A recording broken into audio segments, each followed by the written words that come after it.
नई खबर दोपहर और मैं हूं आपके साथ विभा उपाध्याय। बुलेटिन में सबसे पहले बात संसद में राहुल गांधी के बयान पर बवाल की। तो संसद के बजट सत्र का दूसरा चरण आज शुरू होते ही हंगामे की भीड़ चढ़ गया। सदन के दोनों ही सदनों में राहुल गांधी के लंदन में दिए गए बयान को लेकर बीजेपी ने माफी की मांग की।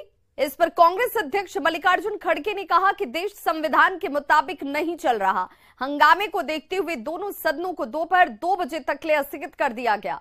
बता दें कि इस महीने की शुरुआत में राहुल गांधी लंदन दौरे पर थे, जहां उन्होंने कैम्ब्रिज यूनिवर्सिटी में कहा था कि संसद में माइक बंद कर दिए जाते हैं, विपक्ष अपनी आवाज नहीं रख सकता है। उन्होंने कहा कि विपक्ष का कोई नेता किसी भी यूनिवर्सिटी में बोल नहीं सकता।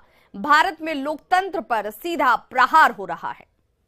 श्रीमती जे जमुना जी, राहुल गांधी जो इसी सदन के सांसद हैं, राहुल गांधी ने लंदन में जाकर भारत को बदनाम करने की कोशिश की है और कहा है कि भारत में लोकतांत्रिक व्यवस्था पूरी तरह से तहस-नहस हो रही है और विदेशी ताकतों को आकर यहाँ पर भारत के लोकतंत्र को बचाना चाहिए। कि भारत की गरिमा पर, भारत की प्रतिष्ठा पर उन्होंने गहरी चोट पहुंचाने की कोशिश की है। अध्यक्ष महोदय, मैं आपसे यह मांग करता हूं कि पूरे सदन के द्वारा उनके इस व्यवहार को कंडम किया जाना चाहिए और उनको ये आपके द्वारा निर्देश दिया जाना चाहिए कि संसद के फोरम पर आकर वह क्षमा याचना करें। अध्यक्ष महोदय, मैं आपसे अनुरोध करना चाहता हूँ। बड़े शर्मनाक तरीके से एक विपक्षी नेता विदेशी देश में जाता है और भारत के लोकतंत्र पे अनाप शराब बातें करते हैं। भारत की प्रेस, भारत की जुडिशरी, भारत की मीडिया, भारत के इलेक्शन कमीशन, भारत की सेना सभी के ऊपर आरोप लगाते हैं और एक प्रकार से जो पूरा विश्व आज भारत की गुणगान कर रहा है, भारत के लोकतंत्र की गुणगान कर रहा है। भारत लोकतंत्र की जननी है। It is the mother of all democracy. उन्होंने कहा डेमोक्रेसी को जो नहीं है इस देश में, जो ये बार बार कह रहे हैं, यहाँ जो चल रहा है उस विषय के बारे में सारी दुनिया जानती है।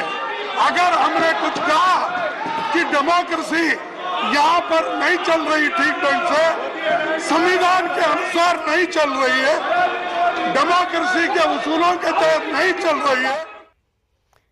तो राहुल गांधी के बयान पर संसद में हंगामे को कांग्रेस ने गैर जरूरी बताया है। कांग्रेस की तरफ से कहा गया कि यह गैर जरूरी है। फिर देशभक्ति का प्रमाण किससे चाहते हैं? और राहुल जी अगर डेमोक्रेसी पर सवाल उठाते हैं कैम्ब्रिज यूनिवर्सिटी जाके, तो इसमें गलत क्या है? ईडी, सीबीआई सबसे जो जहां हम लोगों का मनमोहन सिंह जी के नेतृत्व वाली सरकार ने 112 छापा पूरे 10 साल के टेन्योर में हुआ था, आज 3200 के लगभग छापे पड़े और उस 3200 छापों को अगर ठीक से एनालाइज करिएगा तो 95% छापा अपोजिशन लीडर्स का मुंह बंद करने के लिए किया गया। देखिए, क्या वो राज्यसभा के सदस्य हैं? आप हमें कानून पढ़ाते हैं, विपक्ष को कानून पढ़ाते हैं, तो जो उस सदन का सदस्य नहीं है, क्या उसकी चर्चा होनी चाहिए? पहली बात तो ये है। दूसरी बात, जिस बातों की वो चर्चा कर रहे हैं, अगर प्रधानमंत्री ने जापान में, चाइना में, कई विदेशी दौरों में 2014 में जब वो प्रधानमंत्री बोले, क्या क्या नहीं बोला कि 70 साल में कुछ भी नहीं हुआ, मुझे शर्म आती है, यहाँ शौचालय नहीं है। तो ये सिर्फ और मुद्दे को डाइवर्ट कर रहे हैं। केंद्रीय मंत्री गिरिराज सिंह ने राहुल गांधी पर हमला बोला है। उन्होंने कहा कि राहुल गांधी के विचार और आचरण देशद्रोही और टुकड़े टुकड़े गैंग से कम नहीं है। कांग्रेस के पूर्व राष्ट्रीय अध्यक्ष ने देश के बाहर जाकर के लंदन में भारत को जिस ढंग से अपमानित किया, भारत के लोकतंत्र को अपमानित किया, भारत के संसद को अपमानित किया। आज लोकसभा का सत्र शुरू हुआ है। लोकसभा के अध्यक्ष जी को इस पर एक कार्रवाई करनी चाहिए कि जो व्यक्ति सदन में 52 मिनट तक बोलने का काम किया, गालियां देने का काम किया, बेहताशा झूठे आरोप लगाने का काम किया, और वो व्यक्ति विदेशों में जाकर के भारत के लोकतंत्र को, भारत के संसद को, भारत को अपमानित करने का, गाली का काम किया, इन पर तो देशद्रोह का मुकदमा चलना चाहिए। ये भारत ही है जहां ऐसे टुकड़े टुकड़े गैंग के सदस्य रहते हैं। तो बीजेपी सांसद सुशील कुमार मोदी ने कहा कि लालू परिवार पर बदले की भावना से कोई कार्रवाई नहीं की जा रही है। न्यूज 18 से खास बातचीत में सुशील मोदी ने कहा कि लालू परिवार पर सीबीआई और ईडी का छापा पहली बार नहीं पड़ा है। सुशील मोदी ने जेडीयू के राष्ट्रीय अध्यक्ष ललन सिंह और सीएम नीतीश कुमार पर भी निशाना साधा। अगर लालू परिवार पर ईडी और सीबीआई का छापा पड़ा तो कोई पहली बार पड़ा है क्या? जब कांग्रेस की सरकार थी तो भी उनके यहाँ छापा पड़ता था। जब देवगौड़ा प्रधानमंत्री थे उस समय लालू को जेल जाना पड़ा। तो लालू परिवार के लिए कोई नई बात थोड़ी है। लेकिन अगर पुख्ता प्रमाण है तो क्या सीबीआई चुप रहेगी, चुपचाप बैठी रहेगी, कार्रवाई नहीं करेगी? अरे भाई, ये तो ललन सिंह और नीतीश कुमार के लोगों ने सारे कागजात उपलब्ध कराए, वो चाहे IRCTC घोटाला हो या नौकरी के बदले जमीन का मामला हो। इन सारे कागजात इन्हीं लोगों ने उपलब्ध कराए। अब तो इसमें चार्जशीट फाइल हो चुकी है, IRCTC में तो ट्रायल प्रारंभ हो रहा है। तो इसलिए प्रमाण, पुख्ता प्रमाण है, तो वो जो आरोप लग रहे उसका बिंदुवार जवाब देना। केवल फंसाया जा रहा है, इसका मतलब है कि ये लोग ऐसा लोकतंत्र चाहते हैं इस देश के अंदर जहां विपक्ष को लूटने की पूरी छूट मिल जाए, यानी भ्रष्टाचार करने की पूरी छूट मिल जाए, ऐसा लोकतंत्र चाहते हैं। तो सवाल तो है आरोपों का। उन आरोप का जवाब दे। लालू यादव को 3 मामलों में सजा हो गई, तो क्या उनको फंसा दिया गया? कोर्ट ने उनकी सजा को बहाल किया है। नीतीश कुमार की तो मजबूरी है, वो अब महागठबंधन को छोड़ नहीं सकते हैं, क्योंकि बीजेपी का रास्ता बंद हो चुका है। बीजेपी के तमाम बड़े नेताओं ने ऐलान कर दिया कि अब किसी कीमत पर नीतीश कुमार की एंट्री एनडीए में नहीं हो सकती है। उनकी तो मजबूरी है वहाँ रहना, और वहाँ रहना, मुख्यमंत्री बने रहना है, तो बचाव करते रहिए। तो जो लोग भ्रष्टाचार के खिलाफ लड़ते रहे जिंदगी भर, आज उन भ्रष्टाचारियों के पक्ष में खड़े दिखाई पड़ रहे हैं। तो इसलिए अगर वो साथ नहीं देंगे तो कल हो सकता है कि लालू यादव की पार्टी उनके 6 विधायकों को तोड़कर मिला ले और अपनी सरकार बना ले। तो ईडी की कार्रवाई पर बीजेपी विधायक हरिभूषण ठाकुर बचौल का बड़ा बयान सामने आया। हरिभूषण ठाकुर बचौल ने कहा कि डिप्टी सीएम तेजस्वी यादव का भविष्य खतरे में है। तेजस्वी यादव जेल जा सकते हैं। ईडी, आईटी और सीबीआई स्वतंत्र और संवैधानिक जांच एजेंसी है। कोई कार्रवाई केंद्र के इशारे पर नहीं हो रही। जिस तरह से मनीष सिसोदिया जेल गए, तेजस्वी यादव भी भ्रष्टाचार के मामले में जेल जाएंगे। इशारे पर नहीं हो रही है, स्वतंत्र और संवैधानिक एजेंसी है, वो कर रही है। और उनके जो सहयोगी के राष्ट्रीय अध्यक्ष हैं माननीय ललन बाबू, उन्हीं ने कंप्लेन किया था और उसी पर जांच आगे बढ़ा है और एक कार्रवाई हुई है। माननीय नरेंद्र मोदी जी का स्पष्ट मान्यता है कि जिसने भी देश को लूटा है उसको लौटाना होगा। निश्चित रूप से अगर किए हैं, उनको बताना चाहिए कि उतने कम उम्र में जब वो नाबालिग थे तो कहां से इतनी प्रॉपर्टी आ गई। अभी भी समय है, वो माफी मांग लें और प्रॉपर्टी को गरीबों के बीच में बांट दें, तब तो बच सकते हैं, नहीं तो जेल और उनका आगे का भविष्य खतरे में है। बिहार विधान परिषद की कार्यवाही शुरू होने से पहले बीजेपी के सदस्यों ने पोर्टिको के बाहर प्रदर्शन किया और इस दौरान बीजेपी ने ईबीसी और ओबीसी आयोग की रिपोर्ट सार्वजनिक करने की मांग की। बीजेपी ने कहा कि ईबीसी और ओबीसी आयोग की रिपोर्ट को जानबूझकर दबाकर रखा गया है।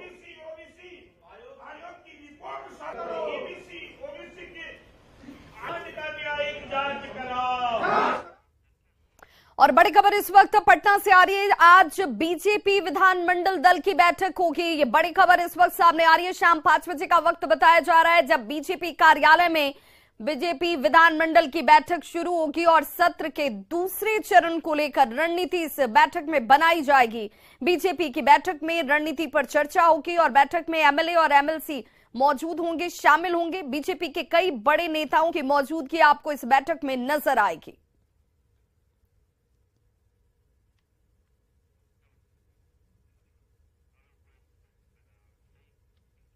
वहीं बड़ी खबर भागलपुर में हुए हादसे की सामने आ रही है। भीषण सड़क हादसे में 2 लोगों की मौत हो गई है। बताया जा रहा है कि तेज रफ्तार हाईवा ने बाइक सवार को कुचल दिया, जिस हादसे में बाइक सवार 2 लोगों की दर्दनाक मौत हो गई। कहलगांव थाना के NH 80 पर यह हादसा हुआ। घटनास्थल पर जुटी लोगों की भीड़ की तरफ से सूचना पुलिस को दी गई, जिसके बाद पुलिस मौके पर पहुंचती है। बाइक सवार दोनों ही लोगों की इस हादसे में दर्दनाक मौत हो गई। तेज रफ्तार हाईवा की चपेट में आने की वजह से यह हादसा हुआ है।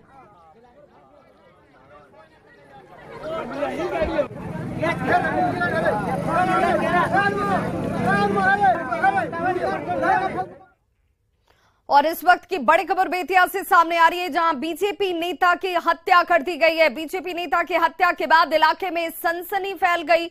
मामला मंझौलिया थाना स्थित माधोपुर पंचायत के वार्ड संख्या 3 का बताया जा रहा है, जहां गन्ने के खेत से बीजेपी नेता के लाश बरामद की गई है। मृतक की पहचान भुवनेश्वर भगत के तौर पर हुई है। बताया यह भी जा रहा है कि भुवनेश्वर भगत अपने दोस्त कौशल सिंह के घर खाना खाने गए हुए थे, लेकिन इसके बाद वो घर वापस नहीं लौटे। बाद में सूचना मिलती है कि किसी ने हत्या कर भुवनेश्वर भगत की लाश को गन्ने के खेत में फेंक दिया है। फिलहाल पुलिस अब इस मामले की तहकीकात में जुट गई है। नेटी दाब के मुआवल बा नेटी दाब के सांस बुझा दाब के मुआवल होंगे। बहुत ज्यादा अन्याय कैले वालों अभी क्यों देखे वाला नहीं है। अभी ये देखभाल करो। रात को मिसिंग हो गया था, उनका सूचना मिले फिर पुलिस भी रात आई थी, लेकिन पता नहीं सुबह मिला है। जांच और अनुसंधान हो रहा है अरविंद हर तरीके से। जहानाबाद सदर अस्पताल से काफी हैरान करने वाली तस्वीरें सामने आई। ट्रॉली मैन को घायल महिला की ड्रेसिंग करते हुए कैमरे में कैद किया गया है। लापरवाही की इन तस्वीरों को आप देख सकते हैं। ये तस्वीरें इस वक्त आपके टीवी स्क्रीन पर भी।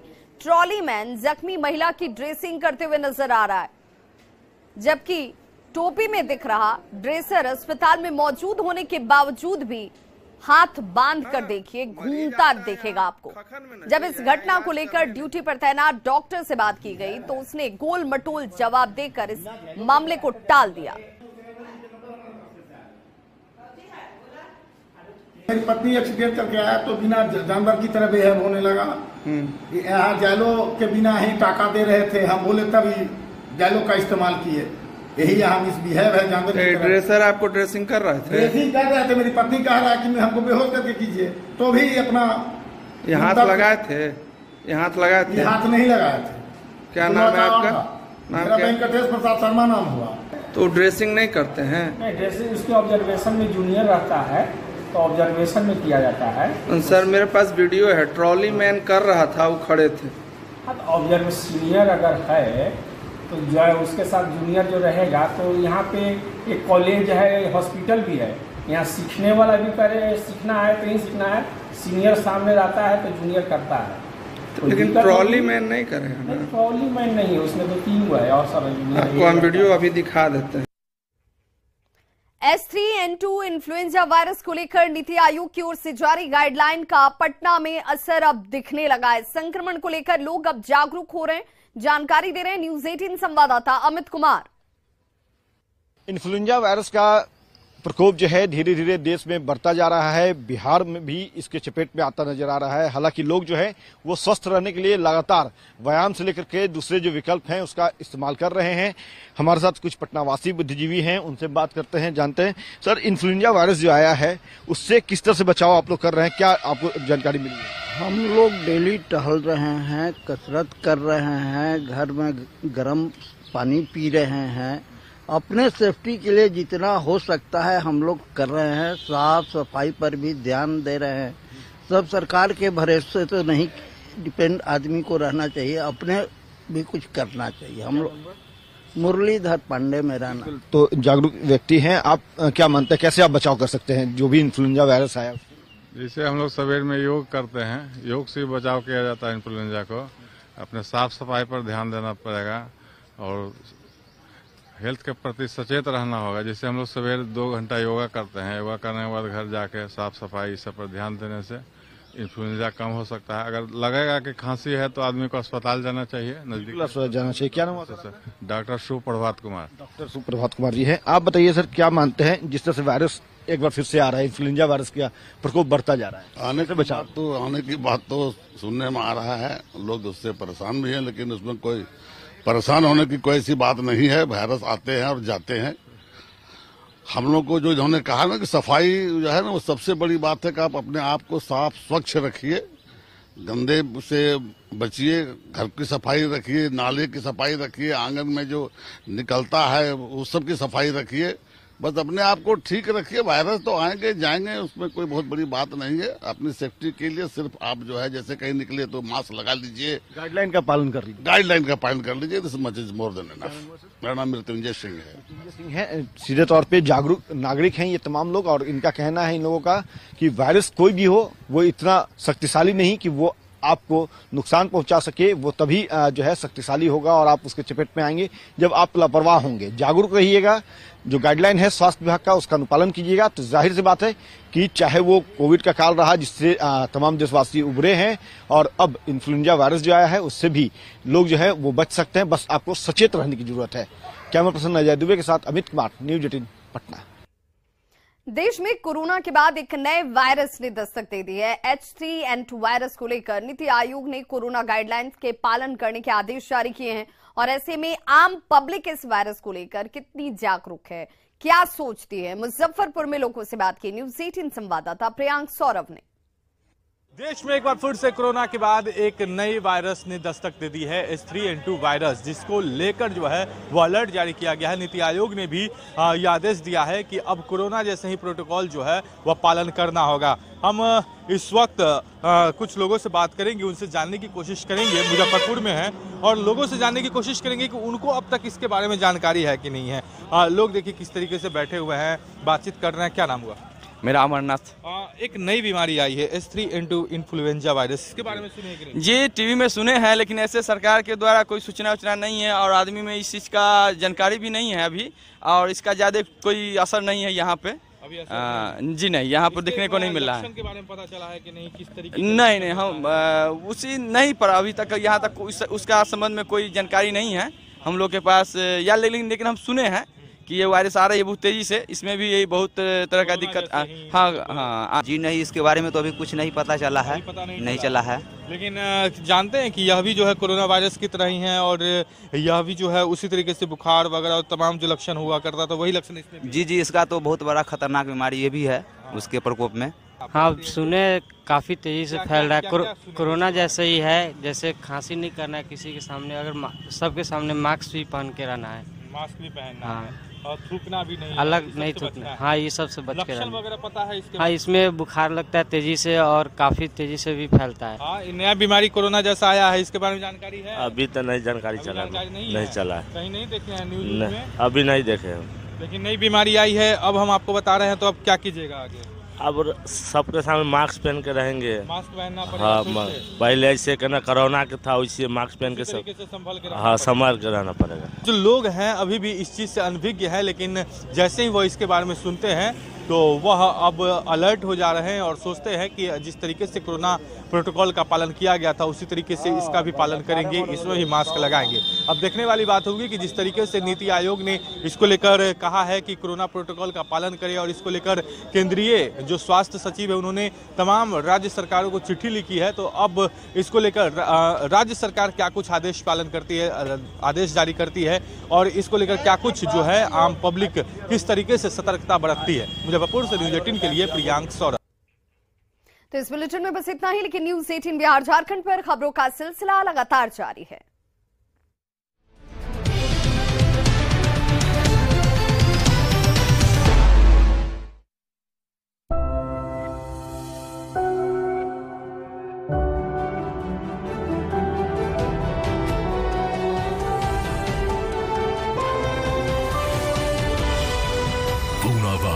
FinCorp presents News 18 Rising India Real Heroes। चलता रहा है